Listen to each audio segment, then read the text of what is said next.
Lovely. Thank you very much. And it's great to be here and great to be with all of you. And as John was saying, we have three men who we're going to be having a conversation about the broad topic, courage to stand, when it comes to be men in pro-life activism.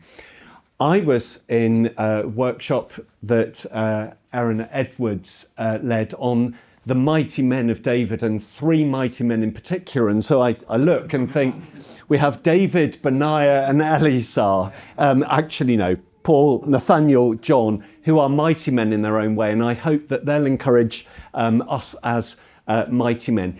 If you're thinking, what's this phrase, mighty men? And you weren't in the workshop, go back to the video and you'll be able to watch it. It was really inspiring, as I'm certain others were too.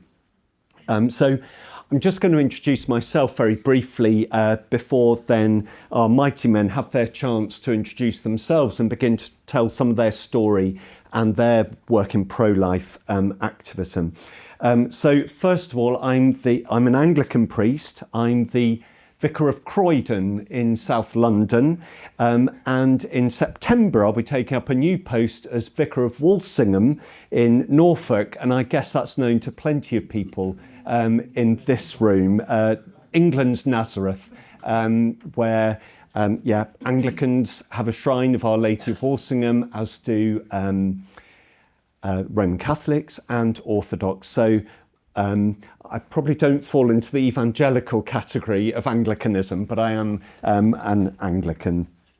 I think it's fair to say that Anglicans don't generally have a reputation for being passionate about pro-life issues, and me and my wife, remember I'm an Anglican, so I can talk about my wife, and I also have a daughter, we're active in our local SBUC branch, which she chairs. Just reflecting on myself very briefly, I've always understood myself to be pro-life, but I think it's fair to say it was the assisted suicide debate that really, perhaps hesitate to use the word radicalised, but that really motivated me into thinking, I can't just think these nice thoughts but not actually do something about them. And I was proud that some Church of England bishops were vocal opponents of assisted suicide. Church of England line, perhaps on abortion, is a little harder to find, but more or less it's one of opposition. But it's certainly very quiet on the subject. And so I, for one, feel that this whisper needs to become more of a roar, and I want to play my part in doing that. That hasn't been out without some cost in terms of responses in my teaching and preaching in my own church. There's a whole other topic. Given our conference is specifically about men and pro-life, I was just reflecting, actually it was my father who was the most vocal about pro-life as I was growing up as a boy. So I give thanks for my father's voice on pro-life as I reflect on where I stand on that, and that might be another point of reflection for all of us. That's enough about me. I'm going to hand over now to the mighty men, so perhaps we'll just go in order, and perhaps Paul, you to start us off just telling us a bit about yourself, your pro-life activism, what motivates you and your sort of perspective, and then we'll move through all three and then we'll begin the sort of more conversational side. So Paul, thank you. Sure, thank you very much, and it's great to be with you all here today as well. So in my day job, I am a consultant. I work in technology consulting, but for longer than I've been a consultant, I've been involved in pro-life activity. This is something I've been involved in for maybe about 9 years now. I first came to, well, 8 years actually. The first March for Life I came to was in 2018, and since that point, since being sort of inspired by that experience, I've dabbled in lots of different pro-life activities. I was part of the Student Pro-Life Society in Cambridge Students for Life. I have been involved with SBUC. I was part of their Project Truth Roadshow a few years ago. I've spoken for the SBUC Youth Conference. But more recently, I've been involved as the local team leader in Cambridge for the Centre for Bioethical Reform UK team, sort of public advocacy group. In that capacity, as the team leader, I've been doing that for about 2 years. At the end of last year, I had the dubious privilege of being arrested for that. I was held in custody for about 6 hours and then released with no charge. So all's well that ends well. But that experience, thank you very much. Thank you.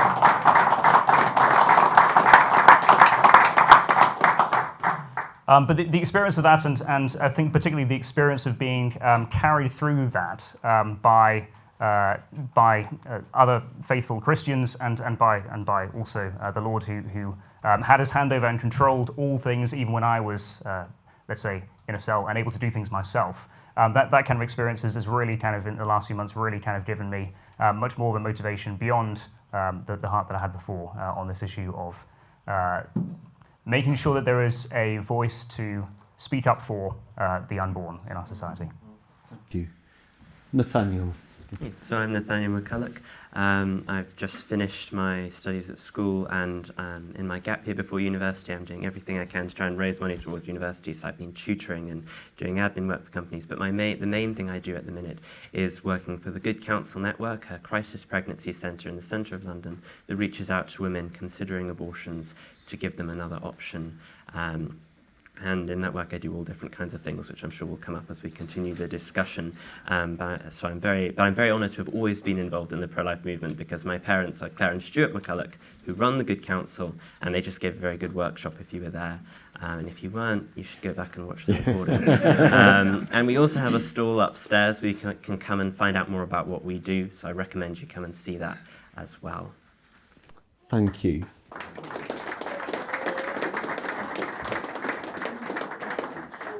John Edwards. I'm a retired history teacher. I think my pro-life activism began in 1979, so that's a bit different from these two guys, when I went to an SPUC organised demonstration. SPUC keeps coming up here, John, lots of mentions, which is good. In London, in Hyde Park. As a busy working man, I got married in 1980. We have 5 children, and at the moment 11 grandchildren. I say at the moment because another one's on the way, which is a great blessing for us. I think pro-life activism took definitely a back seat for a long time while I was working. In my career, it was always there, but not very prominent until I would say 2 things happened. One is that my daughter went to Sheffield University, and she joined the Pro-Life Society, and on her first day virtually she was bullied horribly by Socialist Workers' Party men. She and a friend who were running the stall had men who were 6 foot tall standing in front of them, taking their leaflets, preventing people from coming near the stall. And I thought that was so disgraceful, really. I was shocked by it. And I hate bullying, so, being a teacher. So I thought I'd better do something about this. And it's something which I think is part of my pro-life activism, the idea that men have a role in protecting women in this cause, in this great cause. Maybe I'll come back to that, because I'm very aware of that, really. But in 2013, I got quite ill, had a life-threatening illness, and took early retirement from my role as a teacher. And at that moment, I thought I need to do more for the pro-life movement. And I was at the March for Life as well in Birmingham, which has played a part in a lot of people's activism, I think. And Robert Cahoon was there, and he was saying we need people to lead 40 Days for Life campaigns.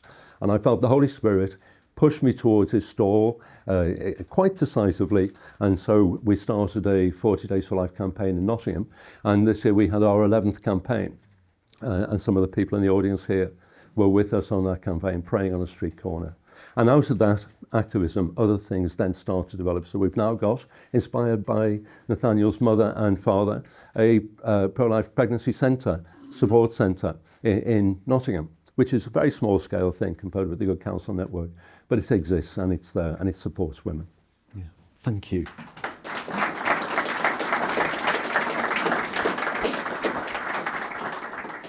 So I think we've had an account of, it's fair to say, men at different ages and stages of life, and I hope that sort of helps us begin to connect to whichever age or stage of life we're in. And I just wonder if you wanted to go into a bit more detail about perhaps some of the personal, I think hearing about someone being arrested, there's a clear personal cost in pro-life activism. But as we were reminded actually in our earlier seminar, it can be as challenging standing outside Parliament quietly holding a placard as it is having a conversation at home for a lot of people about pro-life issues or within family. So just sort of exploring a bit more of the personal cost dimension to being a pro-life activist, and that perhaps ties in with our theme of courage to stand as well. So I don't know who would like to pick up on that one first. John, yeah, lovely, thank you. Well, in 2018, standing outside the major abortion centre hospital in Nottingham, I was served with a personal injunction in which I was described as an immediate and pressing threat to public order. I think what caused that is that I was saying the rosary, and that's obviously a very dangerous sort of weapon, isn't it, really? So I was unable to return to the hospital, but I went to court and defended myself. I had a barrister, a very good man from the Thomas More Legal Centre in Liverpool, and he prepared the case for me, and he was going to come to Nottingham to defend me in the county court and the cause. And the day before, he rang me and said he'd just suffered a heart attack and was in hospital and was unable to come. So I defended myself using his materials and won the case. And the injunction was thrown out, and the judge said it should never have been taken. It was taken in secret by politicians. It was disgraceful, really, who spent a lot of money. They brought a barrister from London at huge expense. This is Nottingham City Council, the one that's bankrupt. You know that one? I don't know why they're bankrupt, but they certainly spend money on the wrong things. So I found that quite a challenging period in my life. But it's, God provides and gets you through. Yeah, thank you. Thank you.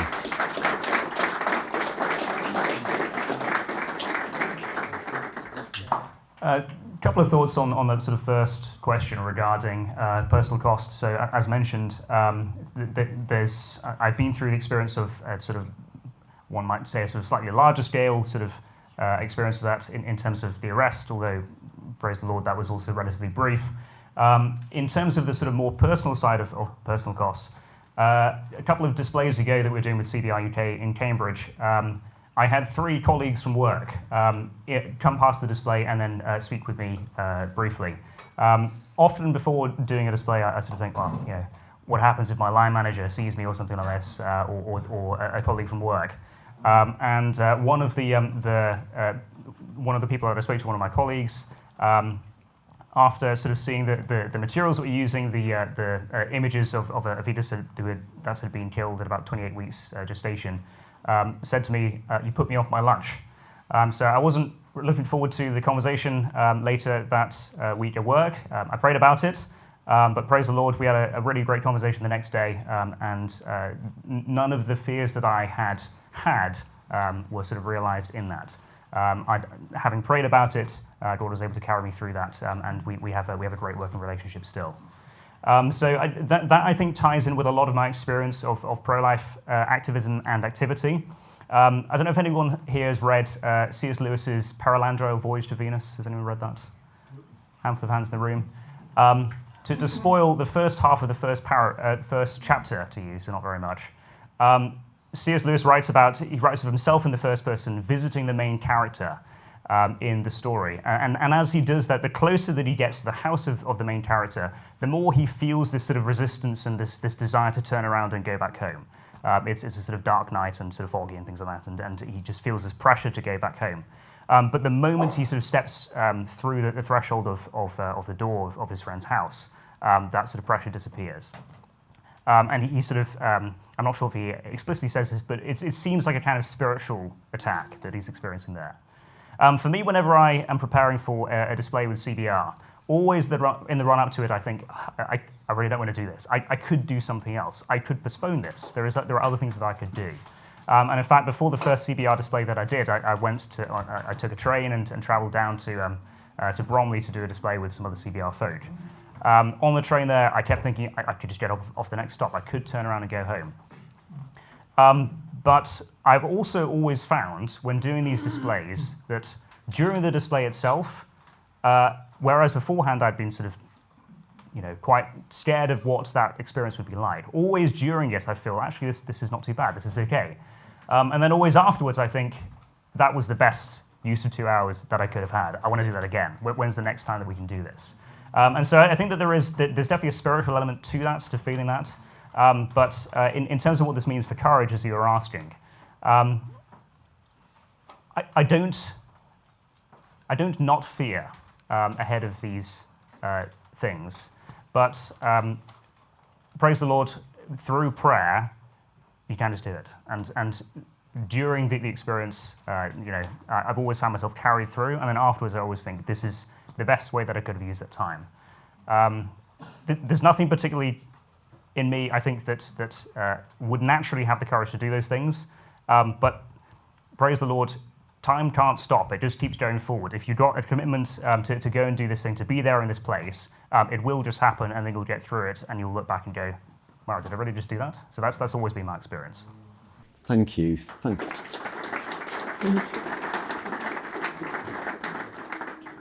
Well, I'm glad this isn't a competition because I haven't got anything on the scale of an injunction or an arrest. But I guess any personal cost for me would be more, well, sometimes just embarrassment. I know one time, so during 40 Days for Life, I was helping to run our 40 Days for Life in South London that we were running. And so I got 2 of my friends to come along to fill a slot for 2 hours each week.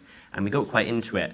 But sometimes I always feel I have a bit of the upper hand, because I have more experience in the pro-life movement than them. And then one time, this really aggressive man came up to us and he was shouting, he was really emotional and he was really angry.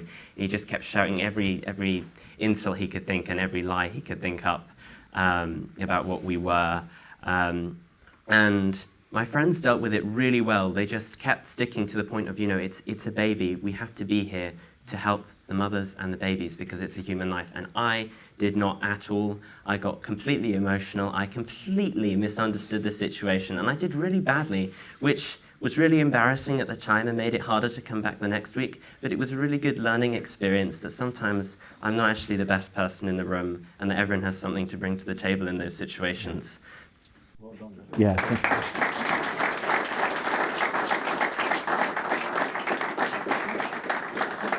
I think perhaps what we're saying that, yes, it is about being courageous and having courage, but I think what I'm also hearing is how beautifully the word courage relates to encouragement, and that there is an encouragement. I don't think anyone's saying you have failed as a male pro-life activist if you're not arrested at your next event.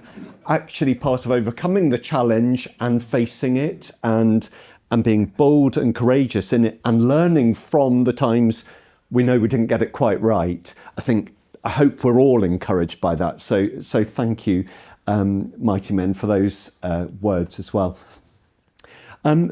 Just reflecting that, there are plenty of courageous women in the pro-life movement, and look around us. Isabel's name leaps to mind as an example of that. I wonder if, just reflecting more generally, perhaps from your experience, well, you can only do this as a man, but what does it mean to be a male pro-life activist, would you say? What do you bring to it as a man? What can you add to pro-life activism as a man, would you say? John? At the start, I mentioned that my daughter at Sheffield University had a dreadful experience, and it was, being bullied. I was talking to my wife about this invitation and this panel last week, and I was talking to her about what I might say and share. And she said, do talk about the fact that men protect women. Now, she takes part in our local 40 Days for Life campaign, and it's a scary experience, as you were just saying, to stand on a street corner and be called names. And I think it's very difficult for women. This year at our campaign in Nottingham, a woman stopped the car at the corner in front of some young women, a young woman from Liam's Pro-Life Society at Nottingham University, and said, misogynist, shame on you. And she was probably 5 minutes this verbal assault continued. And it was the venom was powerful and palpable. That's an assault, which decent people aren't used to, that sort of thing.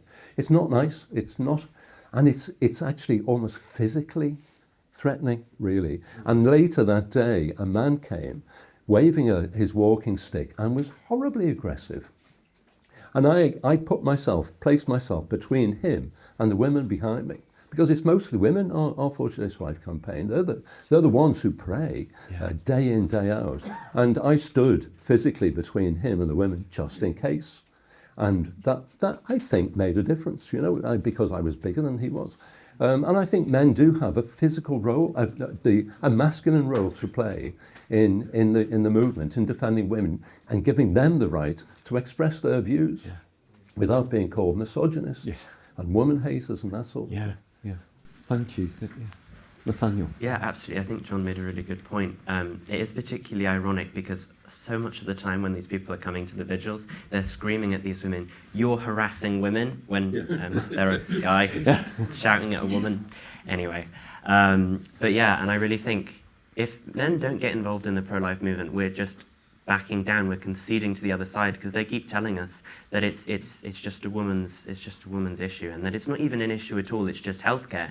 But the more we do that, that's conceding. So we have to, on every point, say no, this is something that affects everybody. It's not healthcare, it's something that's tearing society apart. So everybody has to stand up against it. Yeah, thank you.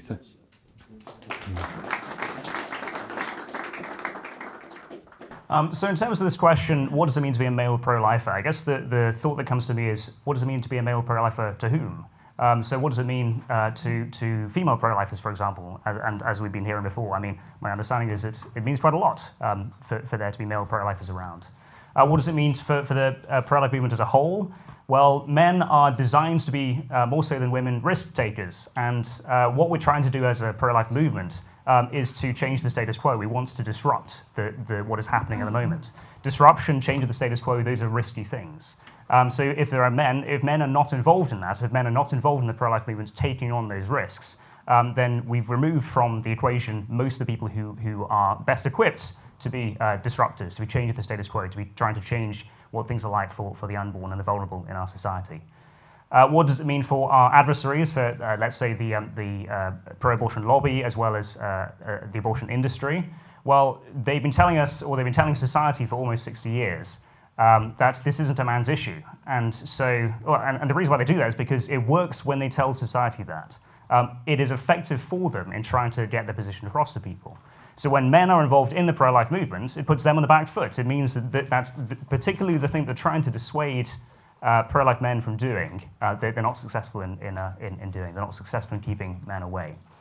And in terms of what does it mean for yourself? So I listen to a lot of podcasts. One podcaster that I heard from recently has spoken about how we're living in a time of a meaning crisis. People don't know what it is that they're for, what their lives are for, especially young men. Especially men of all sorts, actually. I've heard another podcaster, though, say that we are in a target-rich environment, which means that you can shoot in practically any direction and hit something. So the solution to the meaning crisis is right there in front of us. There are so many things that men can do that are things that need to be done in society, whether it's the pro-life issue or many others.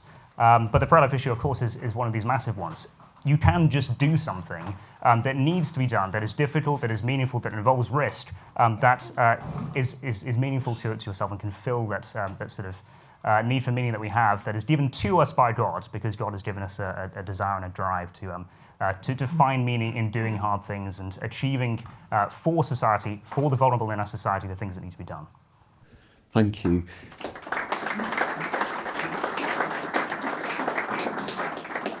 Funnily enough, when I was sort of thinking through what ground we might cover, one of my questions was going to be, what's your response to the view that men should be silent on abortion? And I think you've rather anticipated that. But are there any other things?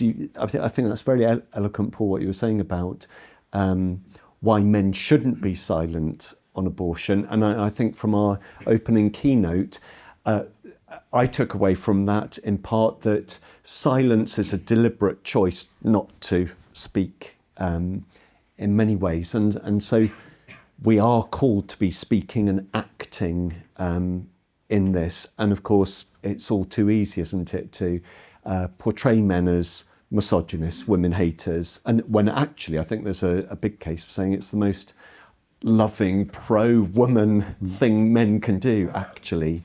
Are there any other thoughts you had on that sort of silence of men or silencing of men? Yeah, in my work at Good Counsel Network, it comes up a lot because so we always have a few counsellors available to counsel women who come in, and we've often at different points even had some male counsellors, and that surprises people sometimes. But of course, if there was a woman who'd feel uncomfortable in that, obviously she'll have a female counsellor. But for some women, actually, having a man discussing this with her is really helpful because in her situation, the man has just refused to discuss it and just says, oh, whatever you want. And also sometimes they'll bring their boyfriends in, and sometimes the boyfriends honestly need quite a good talking to, and sometimes it takes a man to tell them, you maybe need to take some responsibility here. So, yeah, if men were silent, then we wouldn't have that.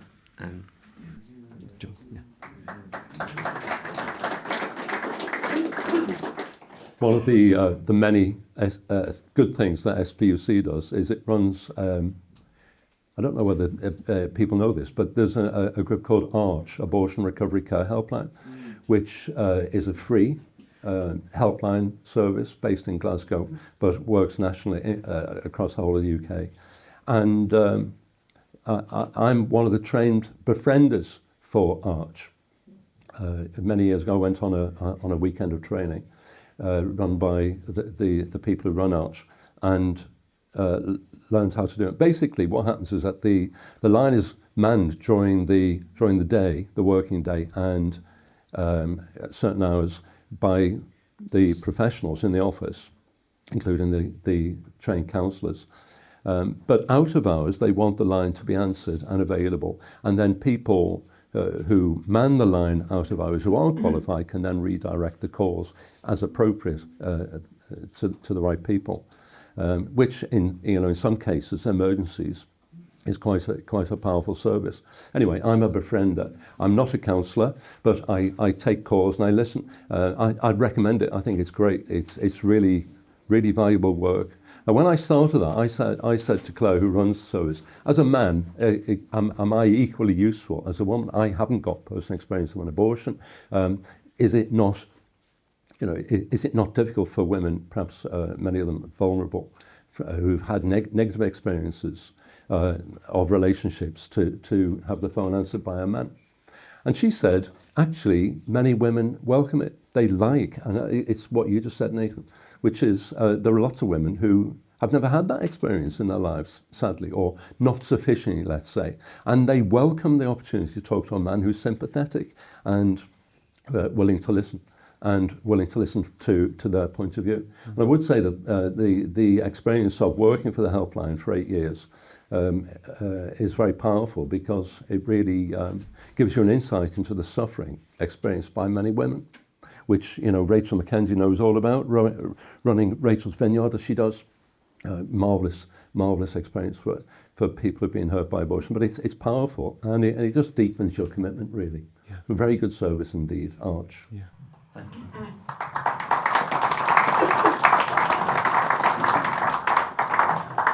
Just a quick thought about this strategy or tactic from the sort of pro-abortion side, from the abortion industry, and from voices that sort of advocate for them. The tactic of sort of shutting men out of the conversation. And I think we should view it as a tactic and not something that, of course, being here in this room, I'm sure we don't take at face value the sort of messaging that is used.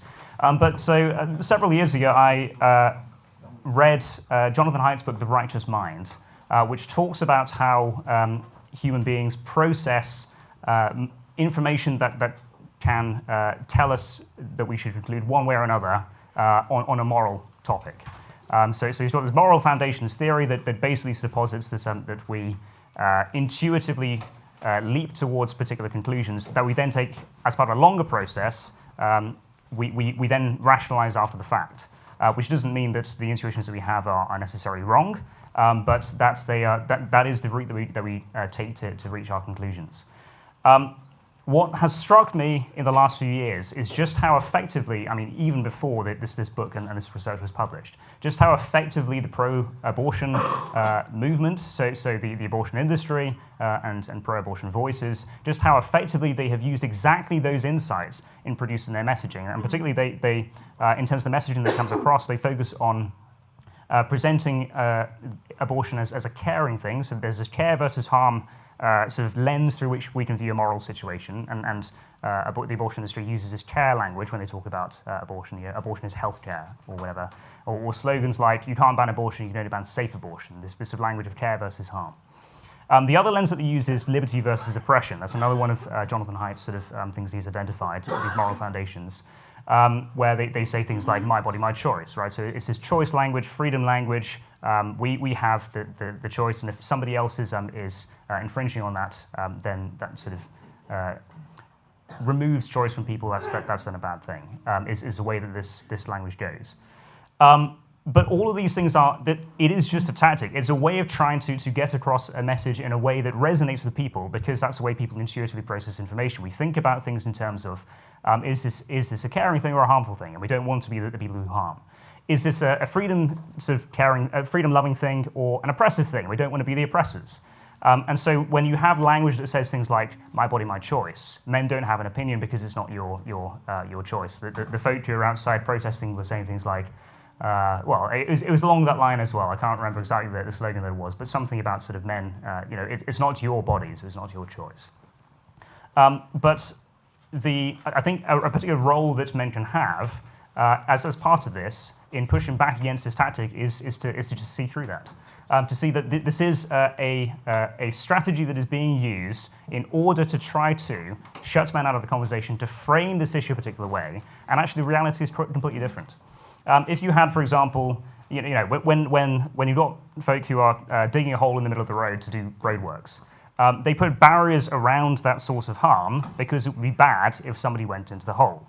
We don't then say, "you're restricting my freedom of choice to fall into the hole. Why are these barriers that are restricting my freedom in place?" Actually, no, we say this is a source of harm. We should put barriers around it that do restrict your freedom to do something that is harmful to you. That's exactly the same thing, or it's the same kind of thing as abortion. Abortion is a source of harm. It harms the family, it harms the baby, it harms the parents. It is this source of harm, it causes bereavement. And as long as a society, we keep on deferring to the strategy, this tactic of framing abortion in a particular way as a freedom issue instead of what it really is, then we'll continue to have exactly the same outcomes of people sort of continue to view abortion in that way. Our role as men, I think, is to sort of to kick a hole in the side of this particular tactic. Thank you. Sorry. I think we've got so many things to extract from. Well, I have at least. That sort of language, the reflecting on men's role as protecting physically and protecting voices. It's how we learn from the situations that we haven't quite got right in this to go on. Our time is about to draw to a close, I'm afraid, on our panel. I just wonder, is there one key message you would want someone to take away from the conference today that you would really like to say to them? John. Join SPUC. Thank you. Because it's been, I think it's been a channel for many other forms of pro-life activism over many years. For me, it was my starting point, and I remain a committed member. And I see how SPUC leads people through the youth conference, for example, every year into other forms of pro-life activism. And I think that's a really powerful thing. Thank you. But ultimately, do something, rather than doing nothing. That's Brilliant. The main message. Thank you.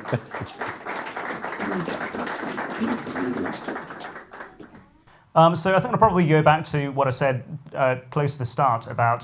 So my experience when I was in a cell for just a few hours was one of realizing that I was completely not in control. I was in a cell. There's nothing I could do. And sort of seeing how God was over that situation and was able to produce a better outcome than I could have imagined at that stage helped me to sort of realize and think, actually, this is not something that I can accomplish by myself. It's very easy to look at the situation and go, well, what can one person do? Or even to think, as might be another temptation, surely if I just did a bit more and a bit more and a bit more, then I might be able to produce more of an impact. But actually, God does not call us to produce particular outcomes. He just calls us to be faithful. And so as long as we're doing the things that God puts in front of us to do, taking these opportunities, he'll handle the rest. That's all we need to rely on. Thank you. Yeah, so I would say don't come round to this time again next year and think, this is my pro-life thing for the year. It's not like don't be like a Christmas Catholic. Don't just come to Mass at Christmas. You need to do something, commit to one pro-life thing that you're going to do on a regular basis. And a great way to do that, for example, is to come to our stall, find out what we do, take some of our leaflets, spread the word, anything. Try and find your nearest 40 Days for Life vigil. If you don't have one, start one. Something like that. Do something. Thank you.